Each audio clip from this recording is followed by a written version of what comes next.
So the pick is in, and Tim Walz is Kamala Harris's choice for vice president. Welcome back to Bridging the Gap. Make sure to leave a like on this video down below and subscribe. My name is Alvin. I lead right on most issues, and I'll be representing the Republican side. My name is Luke. I lean left on most issues, and I'll be representing the Democratic side. Hey guys, so yes, Kamala Harris has chosen her running mate. We have the governor of Minnesota, Tim Walz. Yeah, so here he is right here looking real grand. Tim Walz was one of the final picks for vice president. She was basically deciding between him and governor of Pennsylvania, Josh Shapiro. He was a very dark horse candidate. People did not have him at the top of their list. In fact, he was probably at the bottom of a lot of people's lists, including ours when we were ranking Kamala's choice for VP, but he has risen to the top. He has gotten the pick, and there's a lot of reasons for this. We'll talk about it. We'll talk about how he affects the race, and this election is coming up really fast, so we'll talk about all of it. Um, yeah, Yeah, so I mean, Tim Walz, very interesting. So yeah, like initially, obviously in the Veep stakes, he wasn't really even talked about. I believe it was Roy Cooper, Mark Kelly, and of course Josh Shapiro. And as those sure. talks went on, he was mentioned in passing a couple times, but he was never seen as like a top contender. Um, but yeah, eventually, it seems that the choice got whittled down to between Tim Walz and the governor of Minnesota, who was chosen, and the governor of Pennsylvania, Josh Shapiro, and she ended up choosing Tim Walz. And he had like a really rapid rise recently. Um, there's kind of been like a meme, I guess, in the Democratic Party, or at least a trend, where where lots of Democratic officials are characterizing Republican policies and candidates as just plain weird. And he kind of started that. And after he started that kind of trend, we've had Democrats from Joe Manchin to Kamala Harris saying it. And I think that message really caught the Harris campaign's attention, and it kind of helped him put him over the edge. Yeah, there was a lot of reporting on why she ultimately chose Walls. Obviously, like we said, he was, very unlikely at the beginning. He started out actually at 1 cent on predicted on the betting markets. He had a 1% chance to get chosen. But the reporting shows that really, as her team, got between, the last few choices and she interviewed him, that it was sort of her gut pick. Her team had some polling reportedly, allegedly, that Josh Shapiro would not significantly boost her chances, actually, which I actually don't know if that's, really to be believed. But I think Tim Walz is a decent pick, at least for now, right? We obviously don't know what skeletons he might have in his closet, but for now, it's going to be a decent pick. But it's a little bit of a double down pick. I will say that it's a little bit more of a turn out the base pick than an appeal to moderates pick. I think Josh Shapiro would have been more of an appeal to moderates and independents pick, especially in the crucial state of Pennsylvania, where he's, of course, very popular. Now, it remains to be seen how much Tim Walz will help the ticket electorally. So let's talk about that. Tim Walz is obviously from Minnesota. That is in close proximity to the swing states, which are Wisconsin, Minnesota, and Pennsylvania. These are the big states Harris, if she takes, she wins the election just Hmm. like that. So our last map, okay, had Kamala gaining momentum where she would lose Nevada, lose Arizona, and lose Georgia. But we had her losing Wisconsin and uh edging out Trump in Minnesota and Pennsylvania. Now, the hope for the Harris campaign is that she's going to be able to turn around Wisconsin. Minnesota obviously shares a border with Wisconsin. Hmm. Walz, used to represent a rural district in Minnesota. He would overperform there by a lot, and he won Minnesota's gubernatorial election, 2 years ago. And they're hoping that he's going to be a good messenger to a state like Wisconsin and just hope for the best. Now, of course, you're going to see some contrasting arguments that say Josh Shapiro would have been a better messenger to lock down Pennsylvania and attack Wisconsin, Michigan, while Walz locks down Minnesota and is a messenger for Wisconsin, Minnesota, and Michigan, where the former would have been more important in lockdown Pennsylvania, where she basically has to win.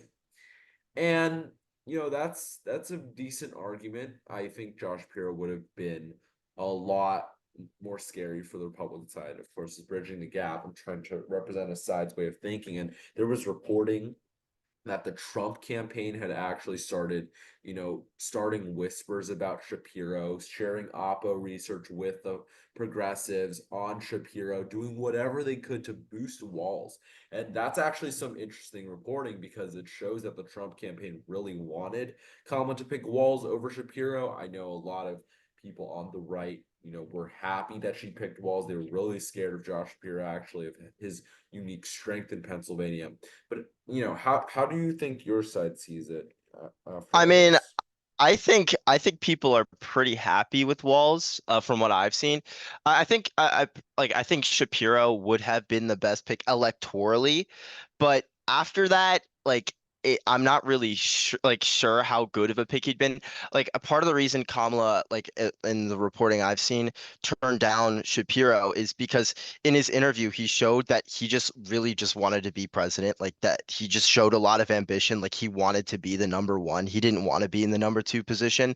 Well, I mean, he wanted to be in the number two position to get to the number one position. Yeah. While Walls was someone who more so said he didn't, per CNN in reporting I've heard, that Walls is not really interested in the presidency. So someone who can play in that number two role and be a team player. But yeah, I like back to your question.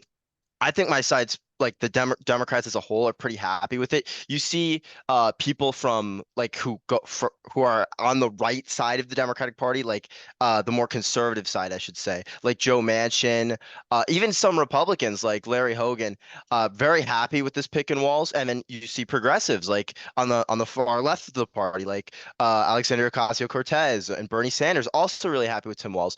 So he's really just a uniting pick. And there was concern with Shapiro that he'd alienate some of the more pro-Palestine and progressive parts of the base.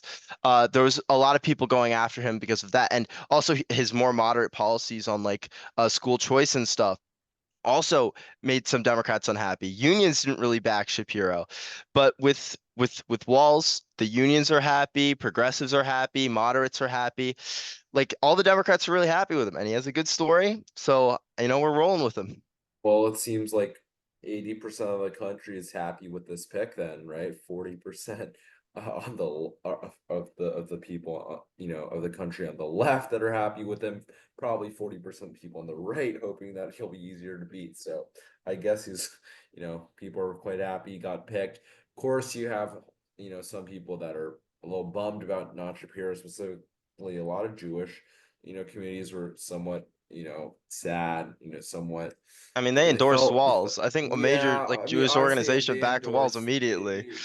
yeah, I mean, they endorse, the Jewish Democrats obviously would eventually always come around to Harris Walls, but I mean, it is what it is. Obviously, our last, presidential theme video is Kamala gains momentum, and we can also go over that today. We had a lot of new national polls, and you'll see a lot of blue, which you haven't seen in a while. If you look down here, it was all red for months, really, until the blue started trickling in, and eventually all at once, other than a crappy Rasmussen poll, it's all Jeez, they're really still trying to hold blue. on, I Rasmussen. mean, they're trying to hold on. If you take out I mean, given okay, let's say, obviously morning consult is sort of like bad too, but okay, Rasmussen is horrible, and if you take them out of the average, Harris is even bigger lead. And so you see, a few more A plus pollsters, Survey USA, Marist. These are, yeah, slightly left leaning pollsters to accurate, pollsters, but Harris is now taking the lead on RCP, which, you know, Democrats didn't lead on RCP the entire cycle. Like, actually, the entire cycle, ever since RCP even made an average back in February, Trump has been up, in the highs and lows of the entire presidency. He has held on to the average. He had jumped, significantly post debate, post assassination attempt.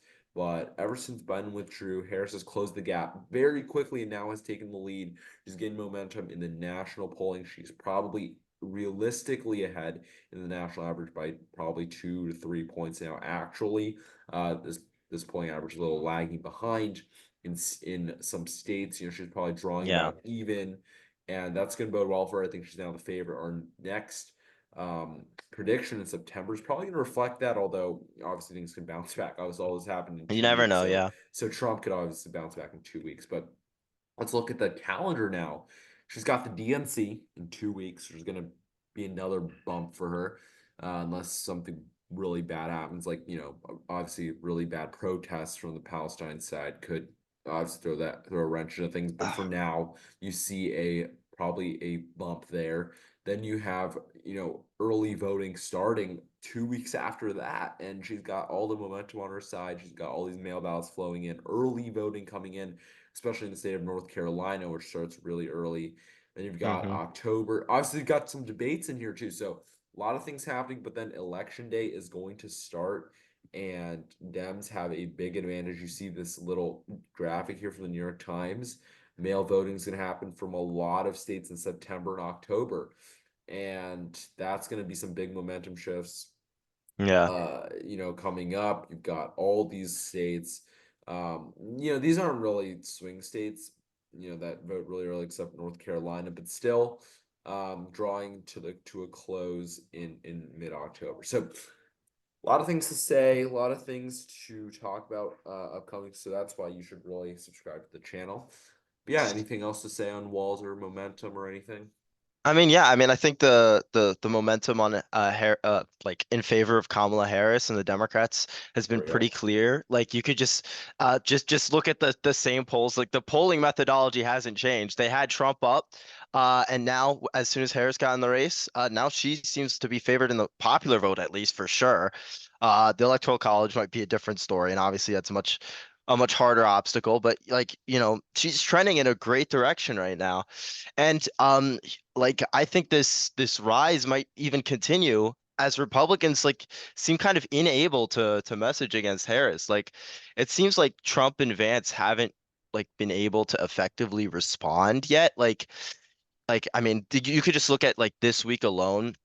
Harris chose a running mate and is going to be going to battleground states, battleground state after battleground state. And the only state on Trump's schedule is a single rally in Montana, which I presume is to boost the Senate race there. But like one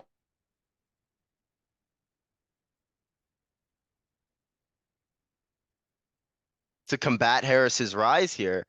And also, yeah, like just on the messaging front, it's like kind of falling apart.